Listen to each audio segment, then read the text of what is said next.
Praise lord, దేవునికి స్తోత్రం కలుగును గాక.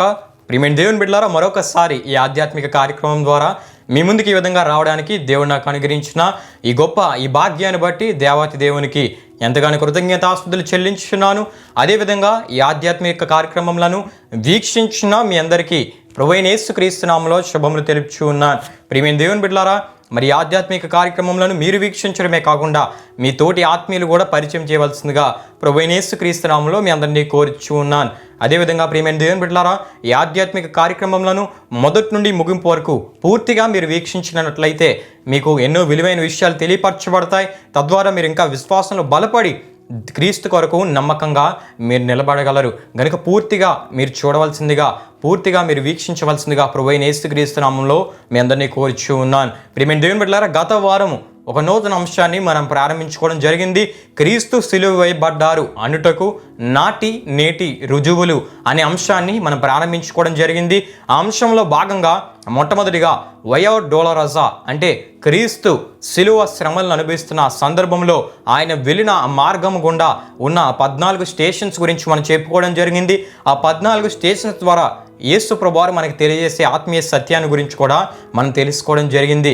అంతేకాకుండా ప్రియమైన దేవుని బిడ్డలారా, రెండవదిగా అంటే యేసు ప్రభువారు తలకి ముళ్ళ కిరీటం పెట్టడం ద్వారా, ఆ రక్తం ముఖం మీద కారుట ద్వారా ఆయనకి కళ్ళు కనబడకుండా ఆ దారి తెలియలేని ఆ పరిస్థితుల్లో ముఖమంతా రక్తము ఆ కారుతున్న సందర్భంలో ఒక స్త్రీ వచ్చి ఆయనకి ఒక నార వస్త్రాన్ని ఇచ్చి తుడుచుకోవడానికి ఒక నార వస్త్రాన్ని ఇచ్చినట్లు మనం చెప్పుకోవడం జరిగింది.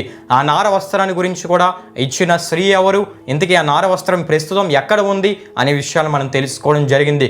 ఇవన్నీ కూడా చారిత్రక ఆధారాలతో బైబిల్ రెఫరెన్స్తో పాటు మనం తెలుసుకోవడం జరిగింది. హల్లెలూయా, హల్లెలూయా. గనుక ప్రియమైన దేవుని బిడ్డలారా, ఆ రెండు విషయాలు ఎవరైనా వీక్షించలేనట్లయితే వీక్షించవలసిందిగా ప్రభువైన యేసుక్రీస్తు నామములో మీ అందరినీ కోరుచూ ఉన్నాను. ప్రియమైన దేవుని బిడ్డలారా, ఈ దినము మరికొన్ని విషయాలు మనం ధ్యానం చేసుకుందాం. మొట్టమొదటిగా యెరూషలేములోని పాత నగరము నుండి సిలువ వేయుటకు యేసు ప్రభువారిని రోమా సైనికులు తీసుకొని కల్వరి అనబడు గొల్గొతా కొండకు క్రీస్తుచే సిలువను మోయిస్తూ తీసుకొని వెళ్ళే సమయంలో యేసు ప్రభువారి తలకు ముళ్ళ కిరీటాన్ని పెట్టి దాన్ని అదిమినట్లు మత్తయి సువార్త 27వ అధ్యాయం 29వ వచనంలోను, మార్కు సువార్త 15వ అధ్యాయం 17వ వచనంలోను, యోహాను సువార్త 19వ అధ్యాయం 2వ వచనంలో మనం చూడగలం. హల్లెలూయా, హల్లెలూయా. అయితే ప్రియమైన దేవుని బిడ్డలారా, ఇందులో కొన్ని ముళ్ళు నుదిటిలోనికి చొచ్చినట్లు యేసు ప్రభువారి తలకు ముళ్ళ కిరీటంను రోమా సైనికులు పెట్టారు. అయితే దీని కారణంగా ప్రియమైన దేవుని బిడ్డలారా, అంటే నుదిటిలోనికి ఆ ముళ్ళు గుచ్చుకొనినట్లు, ఆ ముళ్ళు చొచ్చినట్లు పెట్టడం ద్వారా ఏం జరిగిందంటే దాని కారణంగా ప్రియమైన దేవుని బిడ్డలారా, రక్తముతో యేసు ప్రభువారి ముఖము తడిసిపోయింది. ప్రియమైన దేవుని బిడ్డలారా, అయితే యేసు ప్రభువారి ముఖం ఆ విధంగా తడిసినప్పుడు ఆ ముఖమును తుడుచుకున్నటకు సెయింట్ వెరోనికా అనే స్త్రీ ఒక నార వస్త్రమును ఇచ్చినట్లు దీనిని గురించి గత వారం మనం చెప్పుకోవడం జరిగింది. అయితే ప్రియమైన దేవుని బిడ్డలారా, ఈ రోజున మనం తెలుసుకోవాల్సిన విషయం ఏంటంటే ఇంతకీ ఈ ముళ్ళు ఏ చెట్టునకు సంబంధించినవో ముందుగా మనం తెలుసుకుందాం. మొట్టమొదటిగా ప్రియమైన దేవుని బిడ్డలారా, ఈఫోర్బియా మిలీ, దీనినే క్రైస్ట్ ప్లాంట్ అని కూడా పిలుస్తూ ఉంటారు. యేసు ప్రభువారికి పెట్టబడిన ముళ్ళ కిరీటం యొక్క ముళ్ళు ఈ చెట్టునకు సంబంధించినవని అనేక మంది వారి అభిప్రాయాలు వ్యక్తపరుస్తూ ఉంటారు. హల్లెలూయా, హల్లెలూయా. రెండవదిగా ప్రియమైన దేవుని బిడ్డలారా, జిజిఫస్ స్పినా క్రిస్టి లేకపోతే క్రైస్ట్ థోర్న్ జుజుబి అని కూడా పిలుస్తూ ఉంటారు. జిజిఫస్ స్పినా క్రిస్టి అనే ప్లాంట్ కూడా ఈ యేసు ప్రభువారి తలకు ముళ్ళ కిరీటాన్ని పెట్టుట్లో ఆ ముళ్ళ కిరీటాన్ని తయారు చేయటంలో ఈ చెట్టుకు ఉన్న ఆ ముళ్ళను వాడినట్లు అనేక మంది పండితులు తెలియపరుస్తూ ఉంటారు. హల్లెలూయా, హల్లెలూయా. మూడవదిగా ప్రియమైన దేవుని బిడ్డలారా, పాలియోరెస్ స్పినా క్రిస్టి, దీనినే జెరూషలేం థోర్న్ అని కూడా అంటూ ఉంటారు. అంటే యెరూషలేము ముళ్ళు అని కూడా పిలుస్తూ ఉంటారు. ప్రియమైన దేవుని బిడ్డలారా, పాలియోరెస్ స్పినా క్రిస్టి ఈ ప్లాంట్ను కూడా అంటే ఈ చెట్టుకు సంబంధించిన ముళ్ళను కూడా అల్లి యేసు ప్రభువారి తలకు ముళ్ళ కిరీటంగా పెట్టినట్లు అనేక మంది వారి అభిప్రాయాలు వ్యక్తపరుస్తూ ఉంటారు. హల్లెలూయా, హల్లెలూయా.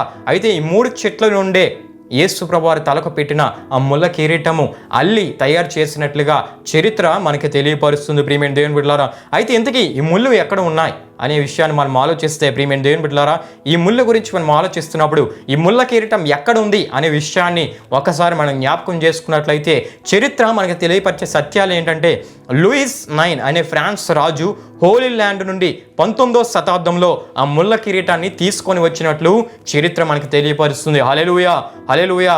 అంటే లూయిస్ IX అనే ఫ్రాన్స్ రాజు 12వ శతాబ్దంలో ముళ్ళ కిరీటాన్ని హోలీ ల్యాండ్ నుండి ఎక్కడ తీసుకొని వచ్చారంటే ఫ్రాన్స్కి తీసుకొని వచ్చారు. ప్రియమైన దేవుని బిడ్డలారా, ఆ ముళ్ళ కిరీటాన్ని ఫ్రాన్స్కి తీసుకొని వచ్చి దాన్ని ఎక్కడ ఉంచారంటే నోట్రి డామ్ డే ఫ్రాన్స్ అనే మందిరంలో ఉంచినట్లు చరిత్ర మనకు తెలియపరుస్తుంది. నోట్రి డామ్ క్యాథెడ్రాల్లో ఇది జాగ్రత్తగా భద్రపరచబడినట్లు మనకు తెలియపరచబడుతుంది. అయితే ఇది ఎప్పటి వరకు భద్రపరచబడిందంటే ఏప్రిల్ 2019 వరకు ఈ ముళ్ళ కిరీటం ఫ్రాన్స్లోని నోట్రి డామ్ క్యాథెడ్రాల్లో భద్రపరచబడింది. ప్రియమైన దేవుని బిడ్డలారా, అయితే తదుపరి అక్కడ ఏం జరిగిందంటే ఏప్రిల్ 2019లో ఒక అగ్ని ప్రమాదం జరుగుట ద్వారా, ఈ నోట్రి డామ్ క్యాథెడ్రాల్లో ఒక అగ్ని ప్రమాదం జరుగుట ద్వారా అక్కడ ఉన్న ముళ్ళ కిరీటాన్ని ఎక్కడికి తీసుకొని వచ్చి ఇప్పుడు భద్రపరిచారంటే లౌరే మ్యూజియంలో దీన్ని భద్రపరిచినట్లు చరిత్ర మనకు తెలియపరుస్తుంది. ఇది ఎక్కడ ఉందంటే ప్యారిస్లోని లౌరా అనే మ్యూజియంలో ఇప్పుడు ప్రస్తుతం ముళ్ళ కిరీటం భద్రపరచబడినట్లు చరిత్ర మనకి తెలియపరుస్తుంది. హల్లెలూయా, హల్లెలూయా. అంటే ప్రియమైన దేవుని బిడ్డలారా, అగ్ని ప్రమాదం జరిగింది కానీ ఈ ముళ్ళ కిరీటానికి ఎటువంటి నష్టం కానీ అది ఏమీ జరగలేదు. ప్రియమైన దేవుని బిడ్డలారా, దానికి ఎటువంటి నష్టం జరగలేదు. అది భద్రపరచబడింది.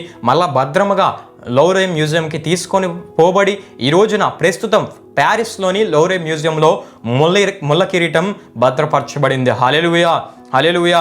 అయితే ప్రియమైన దేవుని బిడ్డలారా, యేసు ప్రభువారికి తలకి అదిమిన ఆ ముళ్ళ కిరీటం మనకు తెలియజేసే సత్యం ఏంటంటే, ముందుగా మనం తెలుసుకున్న రీతిగా మనుషులందరూ వారి తలంపుల ద్వారా వారి ఆలోచనల ద్వారా చేసిన పాపాలను బట్టి యేసు ప్రభువారి తలకి ముళ్ళ కిరీటం పెట్టబడింది. ప్రియమైన దేవుని బిడ్డలారా, అంటే మనందరము చేసిన తలంపుల ద్వారా ఆలోచనల ద్వారా మన చూపుల ద్వారా మనం చేసిన పాపములను బట్టి యేసు ప్రభువారి తలకు ముళ్ళ కిరీటం పెట్టబడింది. ప్రియమైన దేవుని బిడ్డలారా, అంటే మనము అనుభవించవలసిన శిక్ష, మనము చేసిన యోచనలు తలంపులు ఆలోచనలకు మనము అనుభవించాల్సిన శిక్షను యేసు ప్రభువారు ఆ తలకు ముళ్ళ కిరీటం పెట్టుకునే ద్వారా ఆయన ఆ శిక్షను అనుభవించి మన కొరకు ఆయన ప్రాయశ్చిత్తం చేశారు. ప్రియమైన దేవుని బిడ్డలారా, హల్లెలూయా, హల్లెలూయా.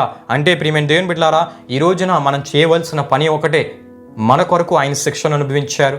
మనం చేసిన తలంపుల యోచనలకు ఆయన తలకు ముళ్ళ కిరీటం పెట్టబడింది. మనం చేయవలసిన పని ఏంటంటే, మనం చేసిన ప్రతి పాపపు యోచనకు, మనం చేసిన ప్రతి పాపపు తలంపుకు మనము పశ్చాత్తాపపడి ఆయన దగ్గర క్షమాపణను మనం కోరినట్లయితే ఆయన ప్రేమించే దేవుడు, క్షమించే దేవుడు కనుక ఆయన మనల్ని క్షమించి పరిశుద్ధమైన జీవితాన్ని, పరిశుద్ధమైన తలంపులను, మన తలంపుల్లో పరిశుద్ధతను దయచేసే గొప్ప దేవుడు మన ప్రభువైన యేసుక్రీస్తు వారు. హల్లెలూయా. ఎందుకంటే ప్రియమైన దేవుని బిడ్డలారా, మన తలంపుల్లో సమాధానము, నెమ్మది లేకపోతే మనం ఎన్ని సంపాదించినా కూడా మనము సంతోషంగా బ్రతకలేం. ప్రియమైన దేవుని బిడ్డలారా, గనుక మనం చేసిన తలంపుల విషయంలో, మనం ఆలోచించిన ఆలోచనల విషయంలో అవన్నీ క్షమించబడాలి, వాటి విషయమై ప్రాయశ్చిత్తం చేయబడాలి అంటే మనం వచ్చి ఆయన దగ్గర పశ్చాత్తాపపడినట్లయితే ఆయన క్షమించడానికి సిద్ధంగా ఉన్నాడు. ప్రియమైన దేవుని బిడ్డలారా, ఎందుకంటే ఎప్పుడైతే మన ఆలోచనల ద్వారా మనం చేసిన పాపం క్షమించబడుతుందో అప్పుడే మన తలంపులకు సమాధానం కలుగుతుంది, అప్పుడే తలంపులకు నెమ్మది కలుగుతుంది, అప్పుడే శాంతిగా మనం జీవించగలం, అప్పుడే సంతోషంగా ఒక పరిశుద్ధమైన తలంపులతో, పరిశుద్ధమైన చూపుతో, పరిశుద్ధమైన ఆలోచనలతో మనం బ్రతకగలం. ప్రియమైన దేవుని బిడ్డలారా, గనుక ఈ రోజున ఈ తలంపులను బట్టి నువ్వు ఒకవేళ ఆందోళన చెందుతున్నట్లయితే, ఈ తలంపులను బట్టి, ఈ పాపపు తలంపులను బట్టి దాని నుండి విడుదల లేక నువ్వు బాధపడుతున్నట్లయితే యేసు దగ్గరికి నేడే చేరుకో. ఆయన నిన్ను క్షమించే దేవుడు, ఆయన దగ్గర క్షమాపణను కోరుకో, ఆయన దగ్గర పశ్చాత్తాపపడు. ఆయన నీ తలంపులకు సమాధానాన్ని అనుగ్రహించే గొప్ప దేవుడు. ఆయన తన శాంతితో నిన్ను నింపే దేవుడు, తన సంతోషంతో నిన్ను నింపే దేవుడు, తన పరిశుద్ధతను నీ తలంపుల్లో దయచేసే దేవుడు, తన పరిశుద్ధతలో నిన్ను స్థిరపరిచే పరిశుద్ధమైన గొప్ప దేవుడు. హల్లెలూయా, హల్లెలూయా. గనుక ప్రియమైన దేవుని బిడ్డలారా, ఈ తలంపులను బట్టి మనం చేసే ప్రతి పాపం విషయమై మనం పశ్చాత్తాపపడితే, మనం యేసు దగ్గరికి వచ్చి మనం ఒప్పుకున్నట్లయితే మన పాపాల విషయమై ప్రాయశ్చిత్తం కలుగుతుంది. ఆ పాపాల నుండి మనం విడుదల పొందుతాం. తలంపుల సమాధానాన్ని, సంతోషాన్ని, పరిశుద్ధతను మనం పొందుకుంటాం. ప్రియమైన దేవుని బిడ్డలారా, అంతేకాకుండా ఈ ముళ్ళు మనకు తెలియజేసే సత్యం ఏంటంటే, మన ప్రభువైన యేసుక్రీస్తు వారు మరణపు ముళ్ళును విరిచిన గొప్ప దేవుడు. ఈ ప్రపంచంలో అనేక మంది జన్మించారు, అనేక మంది గొప్ప వ్యక్తులుగా పిలువబడిన వారు జన్మించారు, బ్రతికారు, వారు మరణించారు, కానీ మరణాన్ని జయించలేకపోయారు. కానీ ఒక్కరే చరిత్రలో మరణాన్ని తిరిగి లేచారు, మరణాన్ని జయించారు, మరణపు ముళ్ళను విరిచారు. అదే మన ప్రభువైన యేసుక్రీస్తు వారు. ఆయన ఒక్కరే మరణపు ముళ్ళను విరిచిన గొప్ప దేవుడు. మరణపు ముళ్ళను విరిచి ఆయన తెలియపరిచిన అద్భుత ఆత్మీయ సందేశం ఏంటంటే మరణము తరువాత అసలైన జీవితం ఉంది, మరణం తరువాతే అసలైన జీవితం ప్రారంభమవుతుంది. కాబట్టి మరణంని నేను జయించాను, మీరు కూడా నన్ను విశ్వసించిన మీరు కూడా మరణాన్ని జయిస్తారు. నన్ను విశ్వసించిన మీరు కూడా రెండో మరణాన్ని మీరు జయించి నాతో పాటు పరలోక రాజ్యానికి ప్రవేశిస్తారని ఆయన గొప్ప ఆత్మీయ సందేశాన్ని ఆయన ఇచ్చి ఉన్నారు. హల్లెలూయా, హల్లెలూయా. గనుక ప్రియమైన దేవుని బిడ్డలారా, ఈ రోజున మన పరలోకానికి చేరుకోవాలంటే కేవలం యేసు ప్రభువారు ఒక్కరే మార్గమై ఉన్నారు. కాబట్టి మనం ఎప్పుడైతే మరణపు ముళ్ళును విరిచిన ఆయనను విశ్వసించి ఆయన పరిశుద్ధతలో మనం కొనసాగుతామో మనం పరలోకానికి చేరగలం. ఆ నిత్య జీవాన్ని మనం పొందుకోగలం. ఆ శాశ్వతమైన జీవాన్ని మనం పొందుకొని ఆయనతో ఉండే గొప్ప ఒక విలువైన స్థితిని, అటువంటి ప్రశస్తమైన స్థితిని, అటువంటి శ్రేష్టమైన ధన్యతను, ఆ పరలోక ఆశీర్వాదాలని మన జీవితాల్లో మనం స్వతంత్రించుకోగలం. ఇటువంటి గొప్ప భాగ్యాన్ని ఆయనను విశ్వసించిన వారికి, ఆయన ఇచ్చే పాప క్షమాపణ పొందుకున్న వారికి, ఆయన కార్చిన రక్తము ద్వారా వారి పరిశుద్ధపరుచుకున్న వారికి ఆయన ఇస్తూ ఉన్నాడు. ప్రియమైన దేవుని బిడ్డలారా, హల్లెలూయా. ప్రియమైన దేవుని బిడ్డలారా, ఇప్పటి వరకు యేసు ప్రభు వారి తలకు పెట్టిన ముళ్ళ కిరీటాన్ని గురించి మనం తెలుసుకోవడం జరిగింది. ఆ ముళ్ళ కిరీటం ఏ చెట్టు ద్వారా తయారు చేయబడిందో, ఇంతకీ ఆ ముళ్ళ కిరీటం ఎక్కడ ఉందో తెలుసుకోవడం జరిగింది. అంతేకాకుండా ఆ ముళ్ళ కిరీటం మనకు తెలియపరచు సత్యాన్ని గురించి కూడా మనం తెలుసుకోవడం జరిగింది. రెండవదిగా ప్రియమైన దేవుని బిడ్డలారా, యేసు చేతులకు పాదాలకు కొట్టిన మేకులను గురించి యోహాను సువార్త 20వ అధ్యాయం 25వ వచనంలోను, అదేవిధంగా కొలస్సీలకు రాసిన పత్రిక 2వ అధ్యాయం 13 నుండి 15 వరకు రాయబడిన వాక్యవచనాల్లో మనం చూడగలం. ప్రియమైన దేవుని బిడ్డలారా, యోహాను సువార్త 20వ అధ్యాయం 25వ వచనంలో మనం చూస్తున్నప్పుడు, గనుక తక్కిన శిష్యులు మేము ప్రభువును చూచితమని అతనితో చెప్పగా, అతడు నేను ఆయన చేతుల్లో మేకుల గుర్తును చూచి నా వ్రేలు ఆ మేకుల గుర్తులో పెట్టి నా చెయ్యి ఆయన ప్రక్కలో ఉంచితేనే గాని నమ్మనని వారితో చెప్పాను. ఇంతకీ ఈ నమ్మనని చెప్పిన వ్యక్తి ఎవరంటే యేసు ప్రభువారి 12 మంది శిష్యుల్లో ఒకరైన తోమా. ప్రియమైన దేవుని బిడ్డలారా, ఈ తోమా యేసు ప్రభువారు శిష్యులకు ప్రత్యక్షమైనప్పుడు ఆయన అక్కడ లేడు. ప్రియమైన దేవుని బిడ్డలారా, అయితే ఆయన ఎటువంటి స్థితిలో ఉన్నాడంటే, నేను ఆయనను ప్రత్యక్షంగా చూస్తేనే ఆయన చేతుల్లో మేకుల గుర్తును చూసి నా వేలు ఆ మేకుల గుర్తులో పెట్టి నా చెయ్యి ఆయన ప్రక్కలో ఉంచితేనే కానీ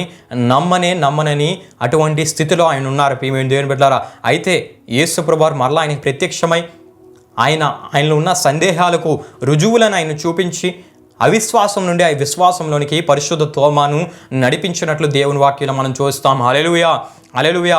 అంటే ప్రియమైన దేవుని బిడ్డలారా, యేసు ప్రభువారి చేతులకు పాదాలకు మేకులు కొట్టబడ్డాయి. అవి ఎందుకంటే మనము చేతుల ద్వారా పాదాల ద్వారా చేసిన ఆ తప్పులకు, ఆ పాపములకు ఆయన చేతులకు ఆయన పాదములకు మేకులు కొట్టబడ్డాయి. ప్రియమైన దేవుని బిడ్డలారా, అయితే ఈ రోజున చాలామంది ప్రశ్నిస్తూ ఉన్నారు, సిలువలో యేసు ప్రభువారి చేతులకు పాదాలకు కొట్టిన ఆ మేకులు ఎక్కడ ఉన్నాయని చాలామంది ప్రశ్నిస్తున్నారు. వారందరూ ఈ విషయాలు తెలుసుకోవాలి. మొట్టమొదటిగా ప్రియమైన దేవుని బిడ్డలారా, రోమ్లోని బసిలికా ఆఫ్ శాంటా క్రూస్లో యేసు ప్రభువారిని సిలువ కొట్టిన మేకుల్లో ఒక భాగము బసిలికా ఆఫ్ శాంటా క్రూస్లో ఉంది. ప్రియమైన దేవుని బిడ్డలారా, హల్లెలూయా, హల్లెలూయా. అంతేకాకుండా ప్రియమైన దేవుని బిడ్డలారా, ఆస్ట్రియా రాజధాని నగరమైన వియన్నాలో ఉన్న హాఫ్బర్గ్ ప్యాలెస్లో holy lands of the German imperial రెగాలియాలో ఒక మేకులో భాగం ఉంది. ప్రియమైన దేవుని బిడ్డలారా, హల్లెలూయా, హల్లెలూయా.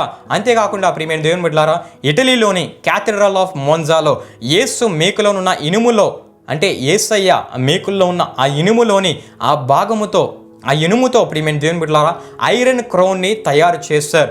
నేటికి కూడా ఐరన్ క్రౌన్ని క్యాథడ్రల్ ఆఫ్ మోన్జాలో మనం చూడగలం. హల్లెలూయా, హల్లెలూయా. అంటే నేటికి కూడా అవి రుజువులుగా ఉన్నాయి. ఆ ఐరన్ క్రౌన్ దేని ద్వారా చేయబడింది, ఆ కిరీటం దేని ద్వారా చేయబడిందంటే యేసు ప్రభువారికి ఆ చేతుల్లో ఆ పాదాల్లో కొట్టిన మేకులోని ఆ ఇనుముతో ఆ కిరీటం చేయబడిందని చరిత్ర మనకి తెలియపరుస్తుంది. అంటే నేటికి కూడా ఆ కిరీటము యేసు ప్రభువారు సిలువ వేయబడ్డారు, మన కొరకు ఆయన సిలువ శ్రమలను అనుభవించారు, మన కొరకు ఆయన చేతులకు పాదములకు మేకులు కొట్టబడ్డాయి అనే సత్యాలు, రుజువులు, సజీవ సాక్ష్యాలుగా ఆ కిరీటము మనకి నేటికి తెలియపరుస్తుంది. హల్లెలూయా, హల్లెలూయా. అంతేకాకుండా ప్రియమైన దేవుని బిడ్డలారా, ఒక మేకులోని మధ్య భాగము జర్మనీలో ఉన్న బ్యాంబర్గ్ క్యాథడ్రల్లో భద్రపరచబడింది. ప్రియమైన దేవుని బిడ్డలారా, అంతేకాకుండా 4వ శతాబ్దం నుండి జర్మనీలోని ట్రయర్ క్యాథడ్రల్ మ్యూజియంలో ఒక మేకు భద్రపరచబడింది. ప్రియమైన దేవుని బిడ్డలారా, ఈ విధంగా ఆ 3 మేకుల్లోని భాగాలు అనేక ప్రాంతాలకి అవి తరలించబడ్డాయి, అనేక ప్రాంతాల్లో భద్రపరచబడ్డాయి. నేటికి సజీవ సాక్ష్యాలుగా అవి మనకి కనబడుతూ ఉన్నాయి. ప్రియమైన దేవుని బిడ్డలారా, ఈ రోజున సిలువలోని యేసు పాదాలకు చేతులకు మేకులు కొట్టినవి, ఆ మేకులు ఎక్కడున్నాయని అడుగు ప్రశ్నిస్తున్న వారు, హేళన చేస్తున్న వారు తెలుసుకోవాల్సిన అద్భుత సత్యాలు ఇవి ప్రియమైన దేవుని బిడ్డలారా. ఎందుకంటే యేసు ప్రభువారు ప్రతిదీ, ఆయన చేసిన ప్రతి దానికి ఒక చరిత్ర ఉంది. ఆయన మన కొరకు కార్చిన రక్తానికి, ఆయన మన కొరకు అనుభవించిన సిలువ శ్రమలకు, ఆయన మన కొరకు చేసిన ప్రాణ త్యాగానికి, ప్రతి దానికి రుజువు ఆధారం అనేది ఈ రోజుకి నేటికి మనకు కనబడుతూ ఉన్నాయి. ప్రియమైన దేవుని బిడ్డలారా, ఆ నేటికి ఆ రుజువుల్లోనే భాగంగా యేసు ప్రభువు వారి చేతులకు పాదాలకు కొట్టిన ఆ పాదంలోని భాగాలు నేటికి అనేక ప్రాంతాల్లో మనకు కనబడుతున్నాయి. జర్మనీలో, ఇటలీలో మనకి కనబడుతున్నాయి. ప్రియమైన దేవుని బిడ్డలారా, ఈ విధంగా ఈ రుజువులు మనకి ఏం తెలియపరుస్తున్నాయంటే యేసు ప్రభువు వారి చేతులకు పాదాలకు మేకులు కొట్టబడ్డాయి. అంత బాధను ఆయన మన కొరకు సిలువలో అనుభవించారు, అంతగా ఆయన మనల్ని ప్రేమించారని మనకు తెలియపరుస్తూ ఉన్నాయి. హల్లెలూయా, హల్లెలూయా.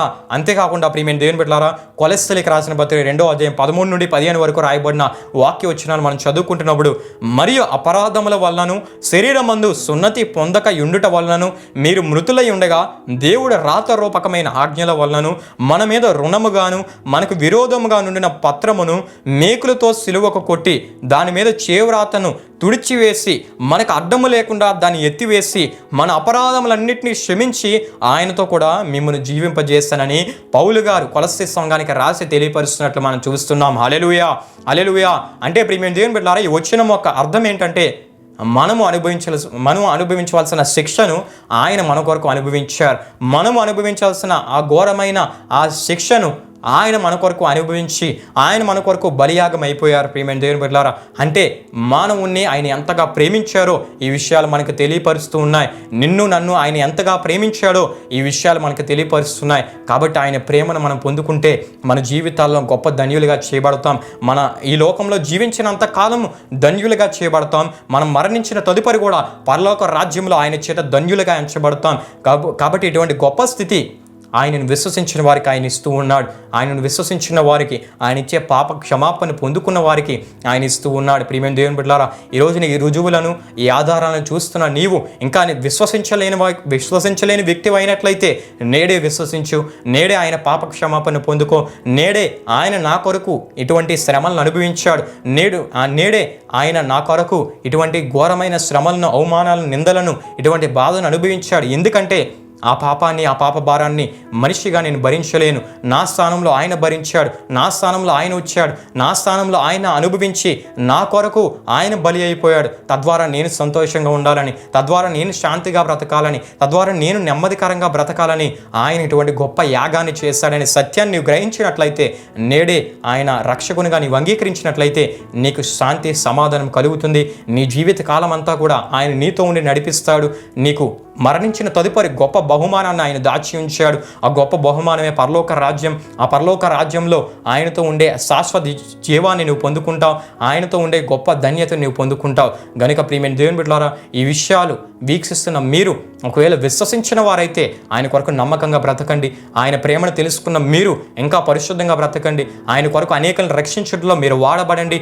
అంతేగాని ఆయన ప్రేమను తెలుసుకున్న మీరు మరలా పాపంలో పడిపోక ఈ పాపమును జయించి, ఎందుకంటే ఆయన మనకు సహాయం చేయ దేవుడు కనుక, ఆయన తన పరిశుద్ధాత్మ సహాయమును మనకు అందించేవాడు కనుక ఈ పాపమును జయించి అనేకులను ఆయన కొరకు రక్షించట్లో మీరు వాడబడినట్లయితే పరలోక రాజ్యంలో మీ ఫలము గొప్పదిగా ఉంటుందని దేవుని వాక్యం సెలవిస్తుంది. గనుక ఇటువంటి ఆత్మీయతను మనం కలిగి దేవునిచ్చే నూరంతల దీవెనలు పొందుకుందాం. దేవునిచ్చే ఇహలోక పరలోక ఆశీర్వాదాలు పొందుకుందాం. ప్రభు ఈ 2 విషయాలు మన వెనుకల్లో దీవించునుగాక. ప్రభు ఇప్పటి వరకు మాట్లాడిన మాటలను మన వెనుకల్లో దీవించునుగాక. ప్రియమైన దేవుని బిడ్డలారా, ఈ కార్యక్రమాన్ని ముగింపు ప్రార్థనతో మనం ముగించుకుందాం. ఈ 2 విషయాలు తెలుసుకున్న మీరు అనేకులకు ఈ విషయాన్ని షేర్ చేస్తూ ఈ విషయాలను పూర్తిగా మీరు వీక్షించాలని ప్రభు సేవకునిగా నేను మిమ్మల్ని కోరుతూ ఉన్నాను. ప్రార్థన చేసుకుందాం. మహిమా స్వరూపి అని మా ప్రభువా, జీవాధిపతి అయిన యేసయ్య, నీ ఘనమైన నామమునకు మహిమ, ఘనత, ప్రభావములు చెల్లించున్నాం తండ్రి. దేవ, నిజంగా దేవ, మేము తలంపుల ద్వారా చేసిన పాపములకు నీ తలకు ముళ్ళ కిరీటం పెట్టబడింది. మేము అనుభవించవలసిన శిక్షను నీవు అనుభవించావు దేవా. అవి రుజువులతో మేము ఈ రోజున ధ్యానం చేసుకోవడానికి మీరు మాకు అనుగ్రహించిన గొప్ప భాగ్యాన్ని బట్టి నీకు వందనాలు తండ్రి. దేవా, ఈ ముళ్ళ కిరీటము దేవ నీ తలకు పెట్టబడి దేవ మా తలంపుల స్థానంలో మేము చేసిన ఆ తలంపుల యోచనల స్థానంలో నీవు శిక్షను అనుభవించావు. మా కొరకు దేవా నీవు ఆ బాధను అనుభవించావు తండ్రి. దేవా, ఇవన్నీ తెలుసుకున్నాం మేము ఇంకా నీ కొరకు నమ్మకంగా నిలబడినట్లు పరిశుద్ధతలో ప్రతిదినము అభివృద్ధి చెందుతూ పరిశుద్ధులో స్థిరపరచబడి స్థిరమైన ఆత్మీయ జీవితాన్ని కలిగి ఉన్నట్లు మీరు ముందుకు నడిపించాను. అదేవిధంగా తండ్రి, నీ చేతులకు మేకులు కొట్టబడ్డాయి, నీ పాదాలకు మేకులు కొట్టబడ్డాయి అంటే ఈ రోజున చాలామంది దేవా ఈ మేకుల గురించి అనేక మంది హేళన చేస్తూ ఉన్నారు. కానీ ఈ మేకుల్లో దాచబడిన సత్యాలు అనేకమైన ఉన్నాయి. దేవా, నీవు ఎంతగా మనుషులను ప్రేమించావో ఆ బాధను మనుషులు అనుభవించలేరని నీవే పరలోక రాజ్యాన్ని దిగి వచ్చి దైవ మానవునిగా నీ వచ్చి దేవా ఆ బాధను అనుభవించావని, ఒక మానవుని ఎంతగానో ప్రేమించి ఆ పాప భారం నుండి విడిపించి పరలోక రాజ్యం అనే గొప్ప బహుమానాన్ని ఇద్దామని ఎంతగా మనిషిని ప్రేమించిన నీకు కృతజ్ఞతాస్తుతులు చెల్లిస్తున్నాం తండ్రి. ఈ రెండు విషయాలు విన్న ప్రతి ఒక్కరిని మీరు జ్ఞాపకం చేసుకోండి. ఒకవేళ విశ్వసించలేని వారైతే వారు విశ్వాసంలో దేవా ముందుకు వచ్చేటట్లు మీరు సహాయం చేయండి. విశ్వసించలేని వారైతే విశ్వసించేటట్లు మీరు సహాయం చేయండి. విశ్వసించిన వారు మరింత నీ కొరకు నమ్మకంగా పరిశుద్ధంగా బ్రతుకున్నట్లు, మరింతగా నీ కొరకు అనేకులను రక్షించడా వాడబడినట్లు మీరే ఆత్మకార్యాన్ని జరిగించి మీరు మహిమ పొందుకోండి. ఇంకా దేవా ఈ సిలువ శ్రమల్లో మేము ధ్యానించవలసిన విషయాల్లో మీరే మాకు ఆత్మ సహాయాన్ని దయచేసి నడిపించండి. ఈ ధ్యానాంశములు అనేకులకు దీవెనకరంగా, అనేకులకు మేలుకరంగా ఈ చరిత్ర ఆధారాలతో ప్రతిదీ ధ్యానం చేస్తూ దేవా ఈ కార్యక్రమాలు అప్లోడ్ చేస్తున్నప్పుడు అనేకులు వీక్షించి నీ రక్షణ పొందుకునేటట్లు, రక్షణలో స్థిరపడినట్లు మీరు ఆత్మకార్యాన్ని జరిగించమని, ఈ కార్యక్రమాలన్నింటినీ అనేకులకు దీవెనకరంగా మేలుకరంగా మీరు మార్చి నడిపించమని యేసు పరిశుద్ధ నామంలో అడిగి వేడుకొనిచున్నాము తండ్రి. ఆమేన్. యేసు రక్తమే జయం, ప్రవేశ రక్తమే జయం. ప్రవేశ రక్తం సంపూర్ణమైనది. అపవాది క్రియలకు అంత నాశనం కలుగునుగాక. ఆమేన్. ప్రభు మిమ్మల్ని నూరంతలుగా ఆశీర్వదించునుగాక. ఆమేన్.